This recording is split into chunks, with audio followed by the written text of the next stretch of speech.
मैं हूं अंजलि और आप देख रहे हैं आरपीएस समाचार। तो चलिए शुरुआत करते हैं आज की मुख्य खबर से। कुछ घंटों में गेहूं की पूरी फसल काट देते भोले बाबा के भक्त, सेवा के नाम पर ईंट सीमेंट तक ढोते। हाथरस में साकार विश्वहरि के प्रवचन कार्यक्रम में भगदड़ में 121 श्रद्धालुओं की मौत के बाद लोगों का ध्यान बाबा के साम्राज्य और उसके भक्तों की तरफ गया। कानपुर के बिधनू के करसुई गांव में साकार विश्वहरि का आश्रम बना है।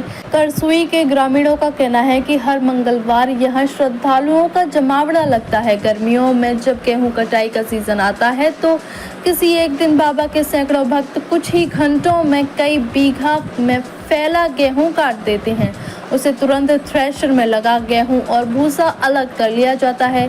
गेहूं आश्रम में चला जाता है। करसुई गांव के युवा मंजुल यादव और प्रदीप कुमार पूरे मामले पर खुलकर बोलते हैं। उनके ऊपर आरोप है कि आश्रम के लिए कुछ जमीन खरीदी गई थी, जबकि कुछ जमीन ग्राम समाज की थी। बुजुर्ग राम सजीवन सिंह बताते हैं कि कुछ जमीन पर कब्जा किया गया। धीरे धीरे आश्रम की बाउंड्री बढ़ाई गई। जब बाउंड्री आश्रम के दाईं तरफ बरमदेव बाबा यानी बरगद के पेड़ की तरफ बढ़ने लगी तो ग्रामीणों ने विरोध जताया है। इसके बाद बाउंड्री का विस्तार रोक दिया गया। आश्रम के गेट के बाहर जब इंटरलॉकिंग टाइल्स लगाई गई हैं, वो जगह कभी गांव से बिधनू आने जाने का कच्चा रास्ता था जो गांव की पक्की सड़क से मिलता था। इस रास्ते पर कब्जा कर इसे पक्का कर दिया गया। अब ग्रामीणों को यहां से मवेशी भी नहीं निकालने दिए जाते। सेवादार कहते हैं कि मवेशियों से गंदगी फैलती है। आश्रम बनने के बाद ही गांव में बिजली के खंभे लगे और तार खींचे।